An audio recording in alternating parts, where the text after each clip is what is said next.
Biasanya sulit mengontrol emosi ini yang negatif. Contohnya apa? Terlalu mudah marah, jadi susah mengendalikannya. Atau misalnya ada sesuatu sedikit gampang sedih gitu ya, terus gampang kecewa, gampang khawatir, cemas, ragu, bingung memutuskan, dan yang lain sebagainya. Sahabat Lumina semuanya, mengapa sih ketika inner child ini bisa menjadi masalah hidup? Kira-kira mau tahu nggak jawabannya apa? Jawaban yang paling mendasar dan basic banget, dengan adanya penderitaan di dalam diri kita. Salah satu jenis penderitaan itu adalah inner child yang terluka atau inner child yang tidak senang ketika dulu. Nah, itu akan menimbulkan masalah, yaitu apa? Kita akan susah untuk merasa bahagia.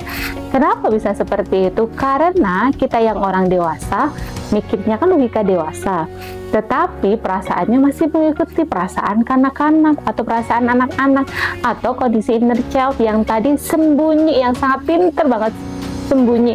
Nah, terkadang kita itu nggak menyadari dan nggak mau mengakui kalau misalnya ada inner child di dalam diri kita. Karena kita susah bahagia, artinya kita tidak bisa melihat gitu ya, kenikmatan atau kebaikan yang lain yang kita dapatkan, atau misalnya rezeki yang baik gitu ya. Kita kan susah melihat itu, yang ada cuma tidak puas, kecewa, sedih, marah, menyesal, dan yang lain sebagainya. Kita menyalahkan diri sendiri. Jadi inner child ini ternyata sangat membahayakan di kehidupan ya. Kalau semisalnya kita nih susah banget memaknai gitu ya, menikmati hidup ini dengan segala situasi dan kondisi yang ada, atau kita masih sering cemas gimana dengan masa depan kita nanti, ragu dengan diri sendiri, kita perlu cek nih, apa nih inner child atau pengaruh kejadian buruk kita di masa lalu yang masih tersimpan, yang terkadang kita nggak menyadari, itu menjadi sumber akar-akar yang membuat kita tidak mudah bahagia. Karena kita merasa susah bahagia, akhirnya kondisi hidup kita jadi kurang seimbang ya. Kita hanya akan mengejar hal-hal yang menurut kita membahagiakan, padahal belum tentu itu esensi untuk hidup kita. Jadi orang-orang dengan inner child ini juga mereka berpikirnya kadang tidak bisa melihat mana yang benar, mana yang salah. Ini untuk di kasus yang inner child-nya sudah sangat parah ya sahabat semuanya. Tapi kalau masih di level-level awal, masih bisalah dikasih tahu, dipahamkan bahwa ada sesuatu yang kurang tepat. Sahabat semuanya, tadi sudah panjang lebar ya menjelaskan secara singkat apa itu inner child. Sekarang kita berada di bagian part yang terakhir. Kira-kira kalau kita mengetahui diri kita sendiri ataupun orang lain ini memiliki gejala inner child yang terluka atau tersembunyi begitu dalam, dan kalian memiliki jiwa ingin membantu atau menolong orang lain, itu kira-kira apa yang perlu dilakukan? Ini dia tips yang perlu kalian lakukan secara sederhana. Yang pertama adalah belajarlah untuk berempati. Berempati dengan orang-orang yang memiliki inner child gitu. Empati ini adalah kondisi di mana kita bisa merasakan perasaan orang lain gitu ya. Dan biasanya kita mengiyakan perasaan itu. Misalnya, saya kalau ketemu itu pasti juga kesel banget nih kejadiannya. Nah, kita mencoba berempati. Dan tips simpelnya adalah ketika kita berempati itu jangan pernah mengeluarkan kata-kata untuk menyalahkan dia. Walaupun menurut kita ya kamu yang salah. Gak bisa dong kamu berpikir dan berpersepsi seperti itu. Itu jangan dikeluarkan. Kita empati aja, cukup mendengarkan, banyak mendengarkan dengan telinga.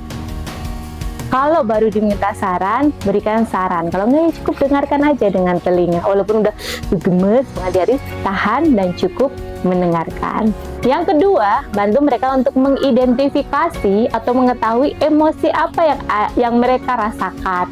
Tentu ini butuh pengetahuan, butuh ilmu lebih, dan butuh pelatihan biar sahabat juga tahu, oh kalau seperti ini namanya sendiri. Oh kalau yang seperti ini namanya menyesal. Yang nomor dua, sahabat memang perlu butuh keahlian khusus atau knowledge khusus untuk mengetahuinya. Lalu yang ketiga, sarankan mereka untuk ketemu ahlinya, memang praktisi di bidangnya atau yang memahami terkait bagaimana menyelesaikan inner child. Salah satu yang bisa kalian lakukan adalah kalian bisa menghubungi nomor di bawah ini dan kami akan memberikan solusi yang terbaik untuk permasalahan yang Anda hadapi terkait dengan inner child yang mengganggu, inner child yang merusak hidup Anda, dan inner child yang membuat Anda susah untuk bahagia. Oke, gimana nih video kali ini? Cukup bermanfaat ya, kita membahas inner child. Kenapa ini perlu dibahas? Karena penting banget, biar kita lebih maksimal dimanapun peran kita, posisi kita, pekerjaan kita. Dengan kita bisa berdamai dengan inner child, kita akan menjadi jauh lebih maksimal dan menjadi versi terbaikmu seperti yang sudah Allah ciptakan. Jika merasa video ini bermanfaat dan menginspirasi dan mencerahkan, jangan lupa untuk like, komen, dan share-nya. Nantikan video-video kami selanjutnya. Kalau kalian ada request konten, boleh deh komen di kolom komentar ya. Sampai jumpa lagi. Assalamualaikum warahmatullahi wabarakatuh. Bye-bye.